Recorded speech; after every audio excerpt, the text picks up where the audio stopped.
Here and across the country over the death of George Floyd have been going on for weeks with plenty of emotion and various demands. Good Thursday evening, everyone. I'm Tyler Lopez. And I'm Lauren Melendez. Thank you for joining us tonight. Many of those protesters are calling for something we've all heard: defunding the police. But what does that exactly mean? It's not necessarily as drastic as the phrase may imply. Gabby Guerrero breaks it down in tonight's top story.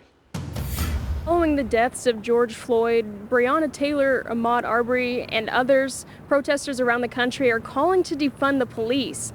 But what does defunding the police mean locally? The concept of defund the police, I think, it means a lot of things to a lot of people. In some instances, it means changing the allocation of resources from law enforcement into other social services. Defunding police amounts to taking funds away from police forces and putting them somewhere else in the community.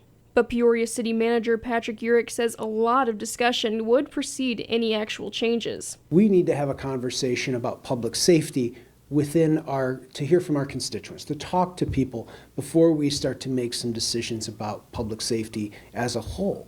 Urick adds anything that could happen would need to be configured in the budget process. So you would start to see council members talk about how they may want to reallocate resources to provide more money for social services instead of direct law enforcement support. Indy says those are policy decisions that a council could make at any time, but are usually done during the annual budgeting process. One of the things that would be important is for someone to get educated on what's in the police department's budget. And after checking the city's website, the police department comes second to public works and funding. But between 2017 and 2018, they saw a budget cut of just over $700,000. New York says any call for change from the public has to include research to be reviewed by him as the city manager, council members, and the police department.